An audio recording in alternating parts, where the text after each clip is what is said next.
Καλησπέρα. Είμαι ο Θανάσης Τρομπούκης από το Protagon.gr και σήμερα έχω μαζί μου τον Άδωνη Γεωργιάδη και τον Θάνο Πλεύρη σε αυτό το Google Hangout για να συζητήσουμε για το ενδεχόμενο συνεργασίας μεταξύ της Νέας Δημοκρατίας και του ΛΑΟΣ. Κύριε Γεωργιάδη, τι σας χωρίζει ιδεολογικά από τον κύριο Πλεύρη, που είναι και στενός σας φίλος? Από τον κύριο Πλεύρη, με τον οποίο διατηρώ τις καλύτερες προσωπικές σχέσεις και βαθιά φιλία, με χωρίζει το ναι ή το όχι στη Νέα Δανειακή Σύμβαση.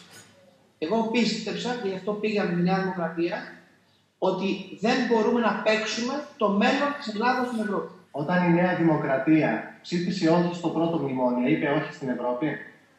Όχι, διότι εκείνη την εποχή το δίλημμα δεν ήταν μέσα ή έξω στην Ευρώπη. Το δίλημμα εκείνη την εποχή ήταν η οικονομική όρη της συγκεκριμένης συμβάσεως. Δεν είχε τεθεί καν ως ενδεχόμενο η έξοδο από την Ευρωπαϊκή Ένωση τότε. Και σε αυτό το σημείο η Νέα Δημοκρατία και ο Σαμαράς δικαιώθηκαν, διότι προέβλεψαν πολύ μεγάλη ύφαση, ενώ το πρόγραμμα έλεγε 3%, ο Σαμαράς έλεγε θα ξεπεράσει το 6% και τελικά του επέδρασε το 7%. Κύριε Πλεύρη, τι σας χωρίζει ιδεολογικά από τον κύριο Γεωργιάδη? Ναι, εμείς δεν πιστεύουμε ότι το όχι στη Δανειακή Σύμβαση είναι και όχι στην Ευρώπη. Και δεν σημαίνει ότι όλα τα όχι έχουν την ίδια βάση. Και αν δεχτούμε ότι είναι συμπαγές στο ναι, τότε σημαίνει ότι η Νέα Δημοκρατία πηγαίνει μαζί με το ΠΑΣΟΚ, το οποίο ευθύνεται για την καταστροφή της χώρας. Πιστεύουμε ότι υπάρχει και ένα ευρωπαϊκό όχι και συντασσόμαστε ακόμα και με ευρωπαϊκές φωνές μέσα στο κόμμα της κυρίας Μέρκελ, που λένε ότι αυτά τα προγράμματα δεν μπορούν να οδηγήσουν σε αποτέλεσμα. Πιστεύουμε στον ευρωπαϊκό προσανατολισμό, αλλά δεν είμαστε διατεθειμένοι να εκχωρήσουμε και την εθνική μας κυριαρχία στο όνομα οποιοδήποτε προσανατολισμού. Εμείς ψηφίσαμε το πρώτο μνημόνιο, δώσαμε ευκαιρία στη χώρα, πολλά από τα μέτρα που υπήρχαν πιστεύαμε ότι έπρεπε να στηριχθούν, μπήκαμε και στην κυβέρνηση, δεν το φοβηθήκαμε να αναλάβουμε ευθύνες, βάλαμε κάποιες κόκκινες γραμμές, ειδικά στο κομμάτι της εθνικής κυριαρχίας, και με συγχωρείτε ως Πατριωτικό Κόμμα, όταν είδαμε ότι ξεπεράστηκαν αυτές τις κόκκινες γραμμές, δεν φοβηθήκαμε να αποχωρήσουμε. Χωρίς να είμαι από αυτούς που λέω ότι και αυτοί που πάνε το ναι, δεν έχουν τους προβληματισμούς τους, δεν έχουν τις σκέψεις τους, δεν έχουν τα επιχείρηματά τους. Μην ισοπεδώνουμε όμως το όχι. Δεν είμαστε όλοι Τσίπρας, δεν είμαστε όλοι Κουκουέ. Και δεν λέω μόνο για μένα, λέω και για βουλευτές της Νέας Δημοκρατίας. Δεν έγινε ξαφνικά ο Χρήστος ο Ζώης αριστερά. Υπάρχει λοιπόν έντονος προβληματισμός. Και το δίλημμα είναι κορυφαίο. Κύριε Πλεύρη, εσείς μετά τις εκλογές, εάν δεν υπάρξει αυτοδυναμία, θα συνεργαστείτε με τη Νέα Δημοκρατία? Πρέπει να δούμε το αποτέλεσμα των εκλογών πρώτα και τους συσχετισμούς που θα υπάρχουν. Αν θέλετε σε θεωρητικό επίπεδο, πιστεύω ότι από την κρίση θα μας βγάλει ένα συνασπισμός της κεντροδεξιάς και όχι ένα συνασπισμός της κεντροαριστεράς. Το πιστεύω αυτό. Αλλά εκεί πέρα θέλει προγραμματικές συγκλήσεις σε σειρά θεμάτων, όχι μόνο στην οικονομία, μετανάστευση, εθνικά θέματα, ιδίως για εμάς τζαμί στο βοτανικό που αντιδρούμε, μη σύνθετη ονομασία. Και κατά την άποψή μου, αυτή τη στιγμή μην κοροϊδευόμαστε. Αν δεν υπάρξει αυτοδυναμία, που όπως φαίνεται δεν θα υπάρξει, η πιο εφικτή συνεργασία είναι η συνεργασία Νέας Δημοκρατίας ΠΑΣΟΚ. Όπως έχουμε τώρα να συνεχιστεί με αλλαγή συσχετισμών. Κύριε Γεωργιάδη, με το ΛΑΟΣ θα συνεργαστείτε? Οφείλω να σας πω ότι θεωρώ αυτή η διάκριση του ναι και του όχι ότι είναι μια πολύ μεγάλη απόσταση και αυτή μας χωρίζει. Έχει αλλάξει ο παραδοσιακός πολιτικός χάρτης. Δεν είναι όπως παλιά. Δεν είναι πια η πολυκατοικία όπως την ξέραμε, για να χρησιμοποιήσω ένα αφοσιλή όρο, γιατί τώρα πια μεταξύ της πολυκατοικίας υπάρχουν εκείνοι οι οποίοι κράτησαν την Ελλάδα όρθια και υπάρχουν και εκείνοι οι οποίοι προτίμησαν να κυνηγήσουν τους ψήφους. Και μεταξύ αυτών των δύο πλευρών υπάρχει πια μια μεγάλη απόσταση που λέγεται ευθύνη. Όσον αφορά για το αν ο κ. Ζώης τρελάθηκε ή δεν τρελάθηκε, ξέρω ότι ο κ. Ζώης πήγε στον κύριο Καμένο, ο οποίος έχει πει τις τελευταίες 15 μέρες τις μεγαλύτερες μπουρδες που έχουν ακουστεί στην ελληνική πολιτική σκηνή από την εποχή του Γουλμί. Άρα λοιπόν το αν τρελάθηκε ή όχι, ρώτησε καλύτερα τον ίδιο. Η ουσία παραμένει. Όποιος πιστεύει ότι πρέπει η Ελλάδα να γίνει ένα σύγχρονο κράτος για το οποίο θα είμαστε περήφανοι, πρέπει να ενώσει τις δυνάμεις του με τη Νέα Δημοκρατία. Οι υπόλοιποι λίγοι σαν ο Λαϊκός Ορθόδοξος Αγερμός, του οποίου την προσφορά ιδιαιτέρως τιμώ, γιατί πήρε πολύ δύσκολες αποφάσεις αυτά τα 2 χρόνια, δυστυχώς στην κρίσιμη στιγμή έδειξε ότι δεν αντέξει δύσκολο. Μου κάνει φοβερή εντύπωση να ακούω τον Άδωνη Γεωργιάδη μπροστά σε αυτό το δίλημμα να θεωρεί πιο πιθανή συνεργασία, αν τυχόν χρειαστεί, στο ναι και στο όχι, τους υπουργούς του ΠΑΣΟΚ, Τους ανθρώπους δηλαδή που διέλυσαν τη χώρα. Πράγματι έχει δίκιο ο Θάνος. Το Πασόκ κατέστησε την Ελλάδα, το Πασόκ του 1980, με πολλές ευθύνες, μη βιάζεσαι. Πασόκ Νουδού ΑΕ. Μη βιάζεσαι. Με πολλές ευθύνες και της Νέας Δημοκρατίας. Πασόκ Νουδού ΑΕ. Όμως δεν έχουν την ίδια ευθύνη. 80 το Πασόκ, 20 Νέα Δημοκρατία.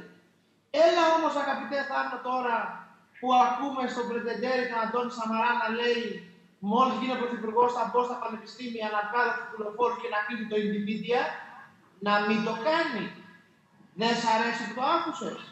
Έλα τώρα που λέει ο Αντώνης Σαμαράς να ανακαταλάβουμε τις πόλεις μας και να φύγουν οι λαθρομετανάστες στον Άγιο Παντελεήμονα. Να μην το κάνουμε. Δεν σ' αρέσει?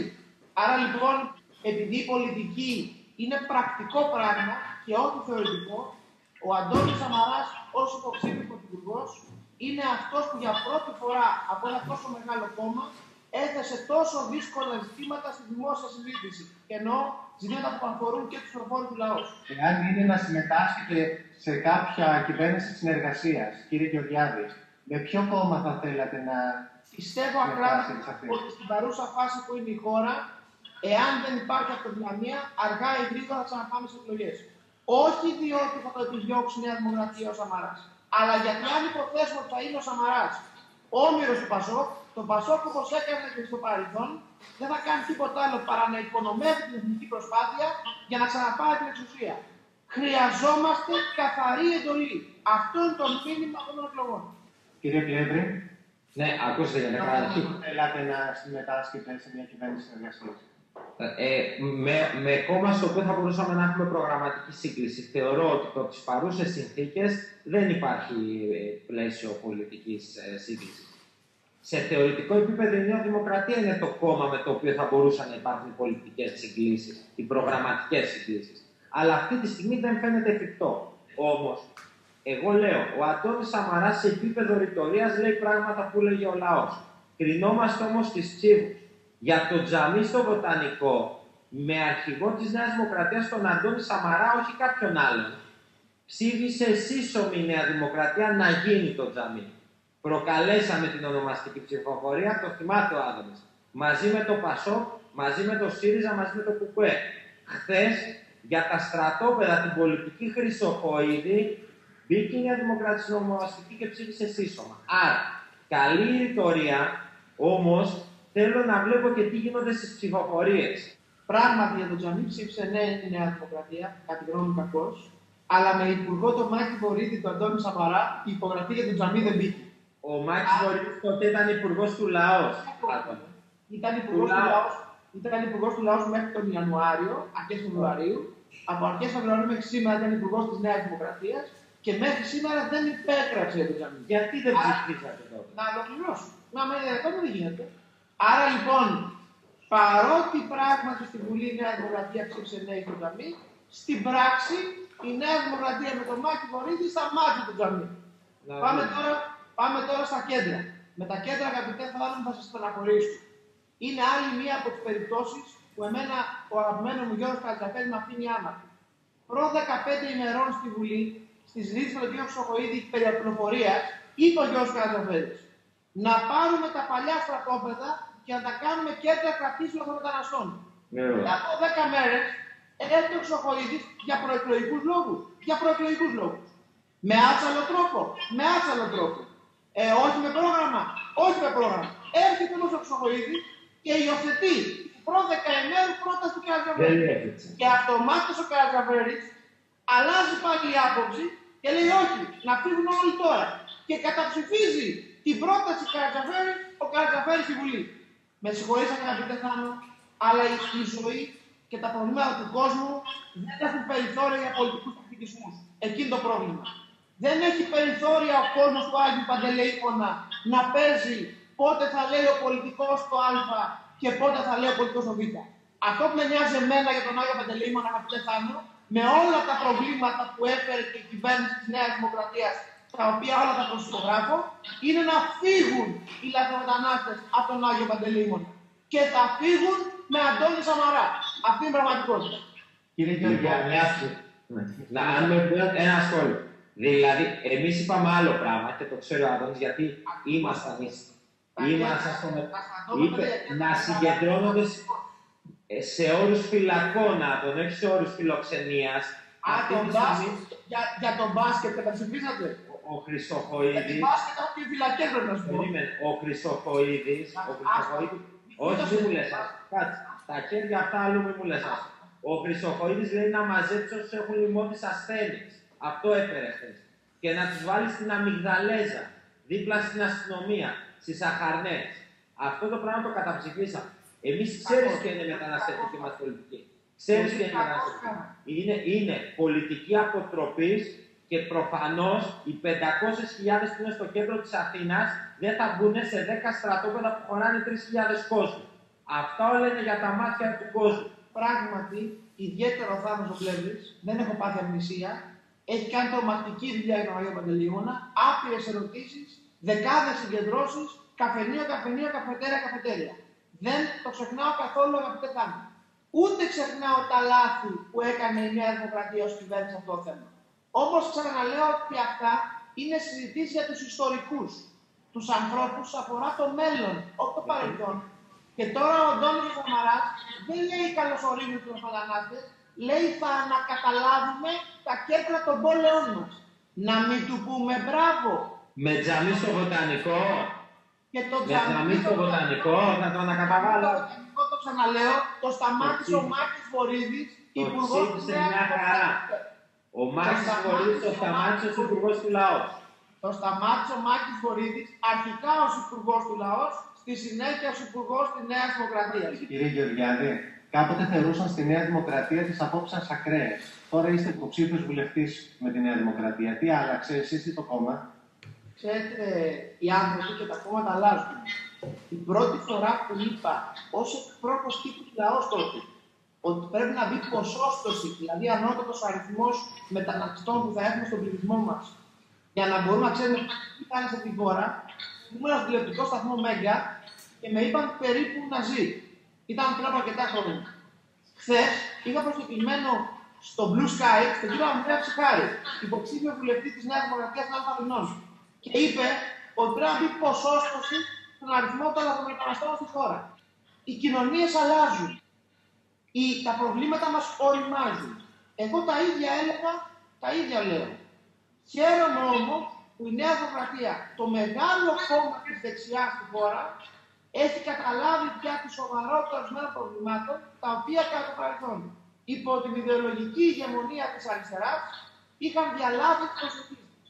Υπάρχει χώρος για ενιαίο κεντροδεξιό συνασπισμό, κύριε Γεωργιάδη? Πιστεύω ότι ο Αντώνης Σαμαράς και η δημόσια πρόσκληση για συστράτευση είναι μια πλατφόρμα στην οποία όλοι θα μπορούσαν να χωρίσουν. Τώρα είναι ώρα, επαναλαμβάνω, για συσπήρωση, για συστράτευση. Η χώρα περνάει δύσκολα, χρειάζεται πολιτική σταθερότητα. Έχουμε έναν άνθρωπο στη Νέα Δημοκρατία που δεν νομίζω ότι έστω και ένας αμφισβητεί τον πατριωτισμό. Άρα λοιπόν μπορούμε να επιτεθούμε τον Αντώνη Σαμαρά για την επόμενη μέρα. Κύριε Πλεύρη, υπάρχει χώρος για κεντροδεξιό συνασπισμό? Εμείς καταρχήν πιστεύουμε ότι ο εθνικός χώρος δεν μπορεί να γίνει τάση. Ο εθνικός χώρος είναι αυτόνομος, με σκληρή παρουσία σε θέματα τα οποία δεν τόλμησε ποτέ η κεντροδεξιά της Νέας Δημοκρατίας να αντιμετωπίσει. Υποτάχθηκε στην αριστερά. 30 χρόνια υποταγή στην αριστερά. Εμείς λοιπόν θεωρούμε ότι ως εθνικός χώρος δεν μπορούμε να είμαστε τάση. Από την άλλη πλευρά, θεωρώ ότι αυτή η πανσπερμία κομμάτων που υπάρχει και στην κεντροαριστερά και στην κεντροδεξιά δεν μπορεί να συνεχιστεί για πολύ. Μετά τις εκλογές μπορεί να υπάρξουν ζυμώσεις σε όλα τα επίπεδα και στο επίπεδο της κεντροδεξιάς. Αλλά αυτό θέλει δουλειά. Είναι το τέλος της μεταπολίτευσης. Θα δούμε τα διλήμματα, θα δούμε τις αναγκαιότητες και θα δούμε τι μπορεί να γίνει και στην κεντροδεξιά. Ωραία, σας ευχαριστώ πολύ. Εμείς ευχαριστούμε.